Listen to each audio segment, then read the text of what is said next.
compared to some other recent Star Wars films. New spin-off prequel Solo, a Star Wars story, has very few surprises, with the shock deaths, big twists and archive cameos of The Force Awakens, The Last Jedi and Rogue One largely absent from the standalone narrative. However, there is one moment in Solo towards the end that will be a massive shock for fans, hinting at an intriguing future for the franchise and some exciting storylines in future films.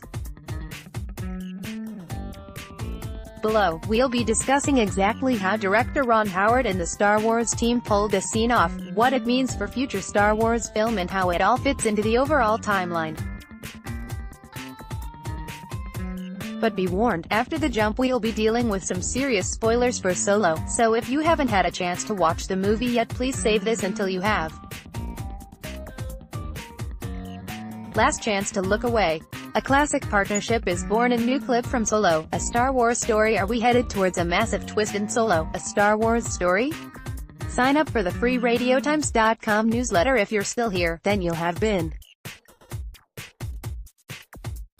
as surprised as us to see the return of Star Wars prequel villain Darth Maul towards the end of Solo, with the former Sith Lord now apparently running the Crimson Dawn crime syndicate that Qi'ra, Emilia Clarke, and Dryden Voss, Paul Bettany, both work for. Following the death of Dryden, Qi'ra lies to Maul about how it all went down, and he's not entirely convinced, but he decides to continue his plans anyway.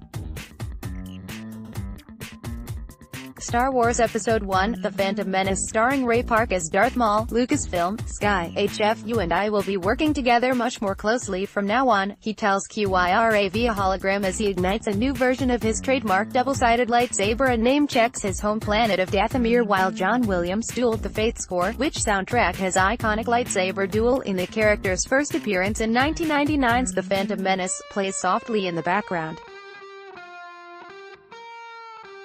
It's a shocking moment that raises many questions, the first of which is simple: how did the Star Wars team bring the character back? How they brought back Darth Maul. Star Wars Episode 1, The Phantom Menace, starring Ray Park as Darth Maul. Lucasfilm, Sky, HF. Well, to start off with, they brought original Maul actor and stuntman Ray Park back into the fold. In Solo scene, Park plays Maul's body, as he did during the character's first appearance in 1999's The Phantom Menace, coincidentally, a Star Wars film Ron Howard once turned down directing.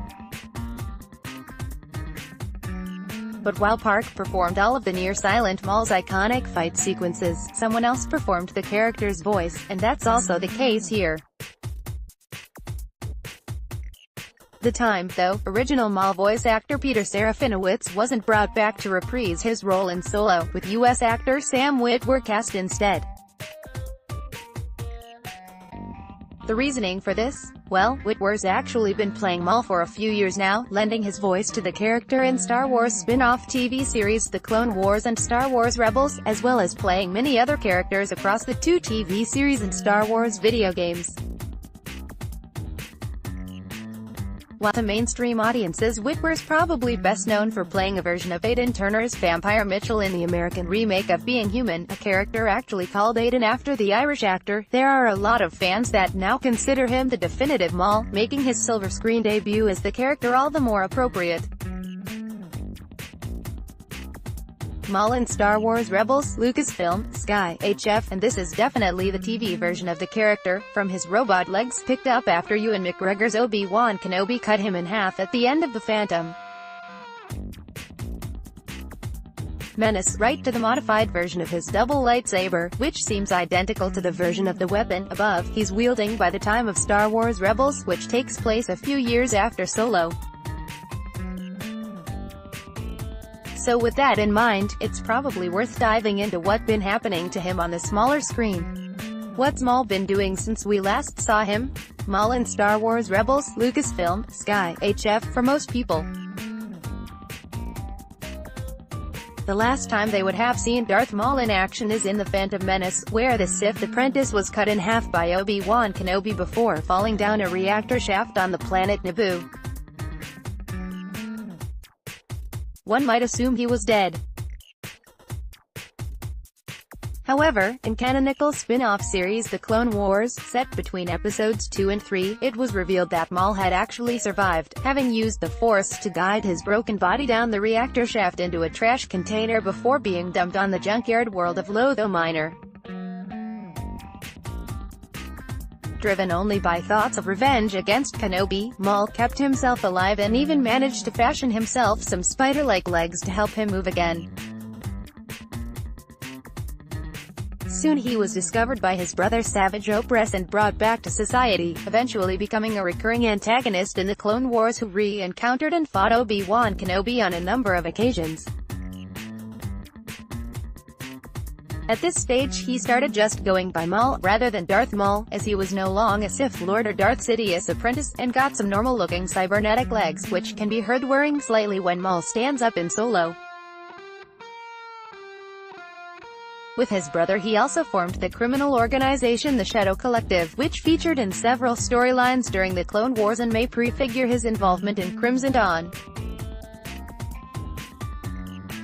Over the years Maul conquered and took over the planet Mandalore, got revenge on Obi-Wan by killing one of his friends, fought and was captured by his former master Darth Sidious, Chancellor Palpatine, escaped again, lost control over his organization and newly conquered planet and disappeared once again, only resurfacing years later during the events of Star Wars Rebels, a series set between episodes 3 and IV, but a few years after Solo, that follows a group of freedom fighters taking on the Empire. In that series Maul is discovered to have accidentally trapped himself for years inside a Sith temple while looking for a special weapon, and attempting to try and recruit young Jedi in training Ezra. After betraying Ezra and his friends to get hold of a powerful artifact, however, Maul was forced to flee again, his plans in ruins. His final appearances in the series saw him use a Sith holocron to discover that his old enemy Obi-Wan Kenobi lived, torment Ezra with dark side temptations, and then set off to find Obi-Wan Kenobi on Tatooine. In their final duel, Kenobi quickly defeated and killed Maul, but found a new respect for his old enemy and even built him a Jedi funeral pyre. So yeah, he's been busy. What does Maul's cameo mean for future Star Wars films? Star Wars Episode 1, The Phantom Menace starring Ray Park as Darth Maul. While we've obviously seen where Maul ends up, dead in Obi-Wan Kenobi's arms, Solo takes place a few years before that, and is set at least 7 years before Maul turns up in that abandoned Sith temple.